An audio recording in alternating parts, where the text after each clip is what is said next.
Good day everyone. Today I'm going to discuss about the system unit and its main parts. The system unit is the main body of a computer and it contains all the important hardware components that make the computer work. So let's start.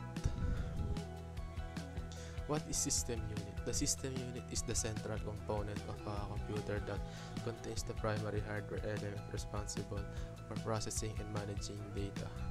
It is commonly referred to as the CPU tower or computer case. The system unit safeguards critical internal parts and enables communication between various hardware components, ensuring the computer operates effectively. The system unit is the main part of the computer that houses all the internal components like the CPU, motherboard, RAM, storage devices, and power supply.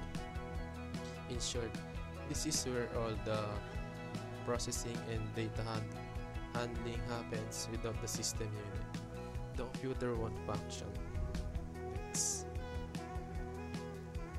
Motherboard. The motherboard is the main circuit board of the computer, serving as the central platform that connects all the other components.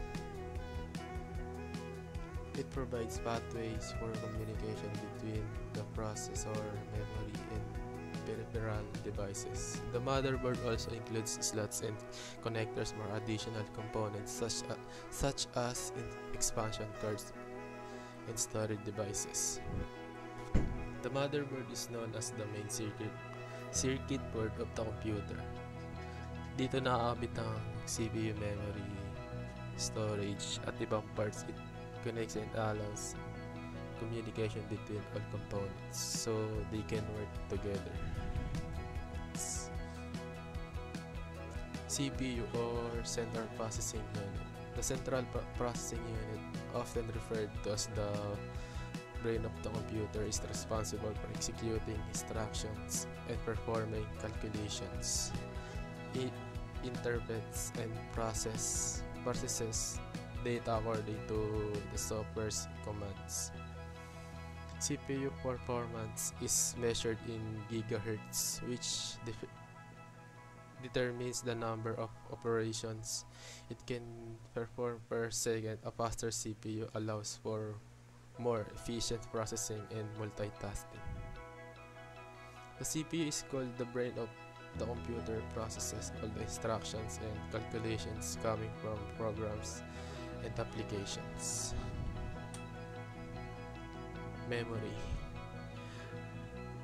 a form of temporary storage that holds instructions currently being used by the CPU. It enables faster data access, improves overall system performance. Data is stored in RAM and erased once the computer is turned off. The CPU is called the brain.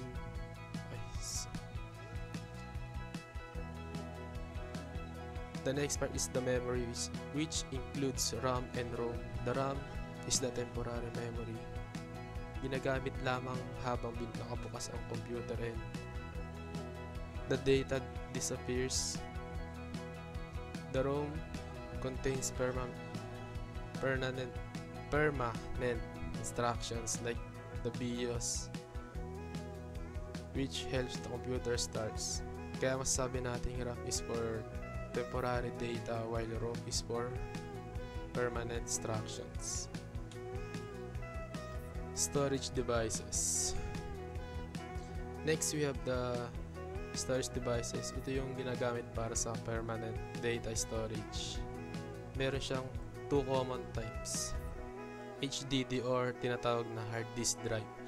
Mas malaki ang capacity pero medyo mabagal. SSD o solid state drive. Mas mabilis, mas tahimik pero mas mahal. Dito nakasave lahat ng files, programs at operating system ng mga computer. Power supply. The power supply unit or PSU gives life to the computer. It converts electricity from the outlet into the right amount of power for all components inside the system unit. Kapag nasira power supply, hindi aandar ang buong computer.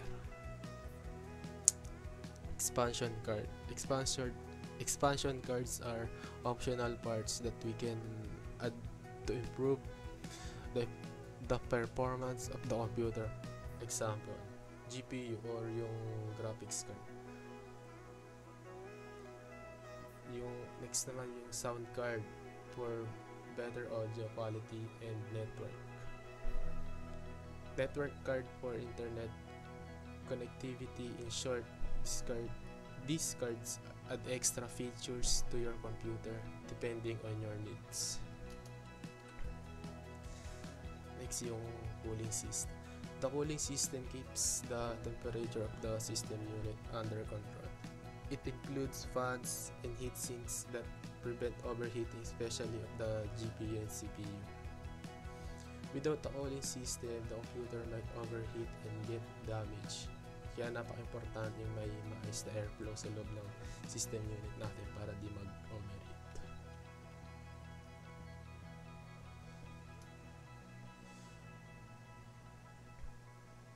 Sa summary,